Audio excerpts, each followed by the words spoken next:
Ils ont trouvé le programme. Il est important de réfléchir aussi sur ce phénomène d'enfants auteurs de violence. Beaucoup de monde dans le bureau dire, quand ça va, les enfants la fermer, mais ils sont dans la prison, mais ils sont dans OIC, mais ils sont dans CYC. C'est ce que nous devons comprendre, et c'est ça que j'ai envie de dire aujourd'hui. Un enfant auteur de violence, il est passé. Il est victime de violence lui-même dans beaucoup de cas. Pas un auteur de violence du jour au lendemain, comme ça. Alors, ça la télé, c'est pour faire réfléchir, parce que comme on disait dans mon discours au départ, la réflexion doit précéder l'action.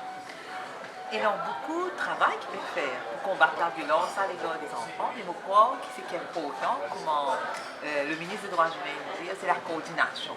Ça ne fait pas un travail de ce côté. C'est pour ça qu'on invite autant de personnes aujourd'hui. Nous devons réfléchir, nous devons agir ensemble et aussi nous devons consulter par les documents des Nations Unies. Nous devons guetter bien la Convention relative des droits de l'enfant qui nous dit de la question de violence à l'égard des enfants, qui comité expert des Nations Unies nous dit, parce que ça c'est la recherche. Nous ne pouvons pas réinventer la roue, comment le dire. Il y a pourtant que nous guettons ça dans le document là, nous étudions les autres.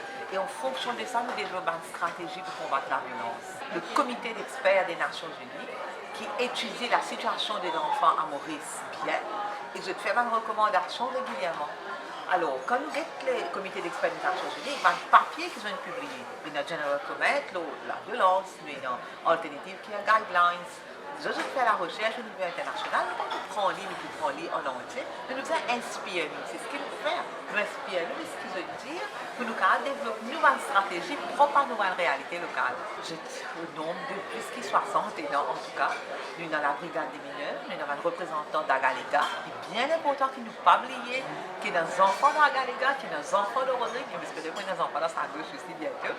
Nous ne vous pas oublier, c'est pas un représentant de l'Umanzil. Nous sommes dans la brigade des mineurs, comment on dit, représentant du ministère de l'Éducation, le ministère de l'égalité des genres qui occupe aussi droits enfants là en France.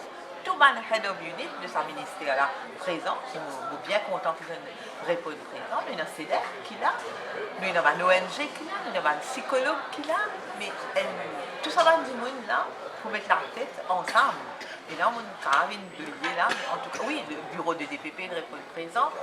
Le bureau de l'Attorney General de répondre présent, tout ça va nous là. Puis ça travaille en synergie. C'est ça qu'elle fait ce travail de ce côté. Les enfants qui étaient violentés là, les souffrir. C'est ça. Nous avons un système, nous avons une mentalité, comme la Nations Unies dit nous disons travail aux mentalités. Nous avons beaucoup de violence physique. Est-ce qu'il y a aussi violence psychologique qui peut faire un travail? Nous concentrer souvent sur une jolie question posée, la violence physique. Mais sa violence qui n'est pas trouvée là. Sa violence émotionnelle qui, par exemple, ça débarre en affaire aux enfants pour que ces enfants-là critiquent l'autre. Sa violence émotionnelle là, très important. Non, de cause, ça va dans sa atelier de travail là.